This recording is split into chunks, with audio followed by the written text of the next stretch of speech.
नमस्कार मंडळी, आज मी तुम्हाला शिमला मिरचीची सुकी शिमला मिरची करून दाखवणार आहे।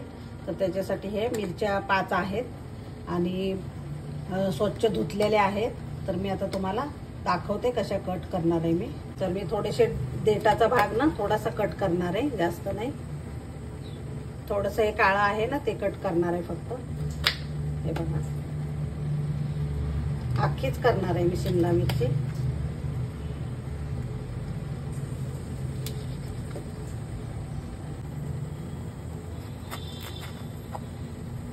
आपण वांग चिरतो ना त्या पद्धतीने चिरायची याला आणि त्याच्यातल्या बिया काढून घ्यायच्या फक्त।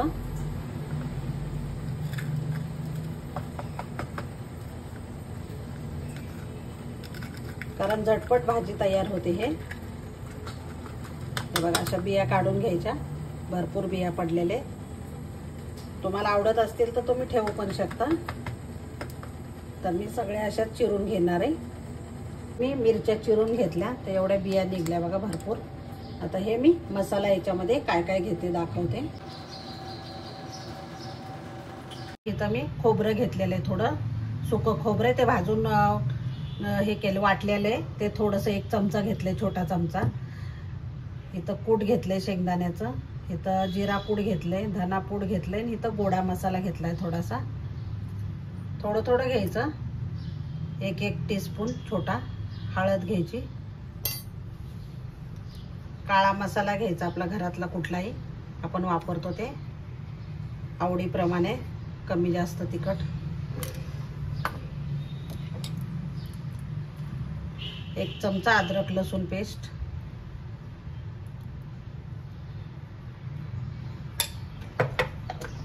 थोडं हिंग टाकायचं,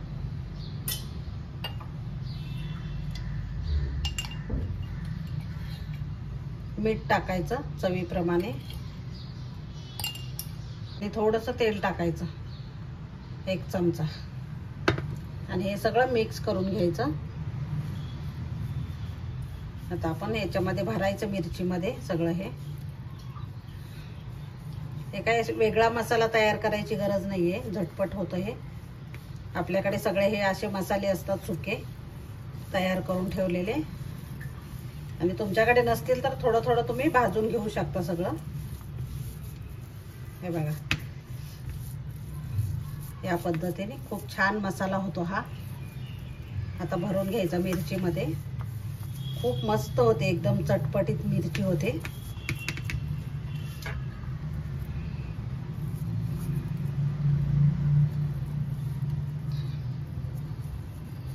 तर हे असं भरून घ्यायचं मस्त, वांगी कशी आपण करतो त्या पद्धतीने सगळा भरून घ्यायचा।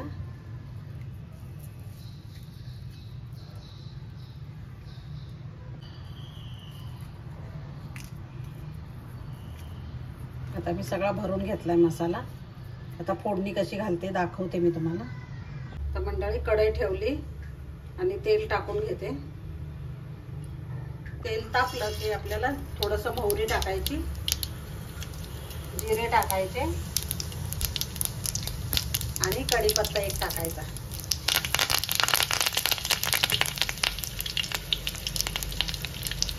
आणि अर्धा चमचा बेसन टाकायचं।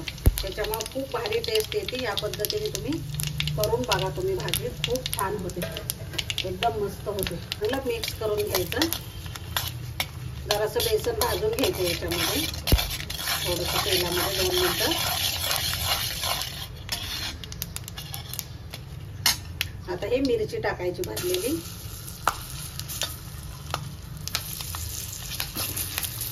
एकदम छान भाजी होते बघा। तुम्ही नक्की करून बघा या पद्धतीने, आणि मिक्स करत राहायचं सारखं।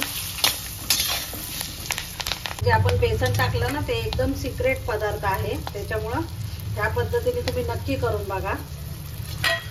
थोडंसं मिक्स केलं, परतली मिरची की आपण थोडंसं पाणी ओतायचं याच्यामध्ये। मंडळी, मसाल्यामध्येच आपण थोडंसं होतं ना हे भरलेलं, त्याच्यामध्ये पाणी ओतलेलं मी। आता याला झाकण ठेवायचं, मी झाकण ठेवून घेते, आणि मस्त शिजवून घ्यायची। एकदम बारीक ठेवायचं, त्याच्यामुळे मस्त शिजते। आणि एकदा दोनदा तुम्ही बघायची, मिक्स करायची, म्हणजे खाली लागणार नाही। मंडळी भाजी शिजलेली बघून आता बघा किती मस्त झालेली आणि पूर्ण शिजलेली व्यवस्थित लगेच तुकडा पडतोय. तर या पद्धतीने शिजवायची, जास्त पण नाही गाळ करायची. खूप मस्त चमचमीत झालेली. आता मी गॅस बंद करणार आहे. थोडीशी कोथिंबीर टाकून घ्यायची. किती छान झालेली भाजी बघा आणि खूप टेस्टी होते. तर बेसन तुम्ही 1 चमचा टाकून बघा तुम्ही बेसन. खूप मस्त भाजी होते चमचमीत एकदम. हे बघा मंडळी चमचमीत आपली शिमला मिरची तयार झाली आहे. खूप मस्त झालेली. तर नक्की चपाती बरोबर, भाकरी बरोबर किंवा भाताबरोबर पण छान लागते. ही इतकी छान झालेली आहे ना मस्त. तर नक्की तुम्ही 1 चमचा बेसन टाकून बघा. एवढी छान होते भाजी. अगदी वेगळी होती, टेस्ट पण वेगळी येते पूर्ण आणि मस्त होते. तर नक्की ट्राय करा. आवडलं तर लाईक, शेअर आणि सबस्क्राईब करायला विसरू नका. धन्यवाद.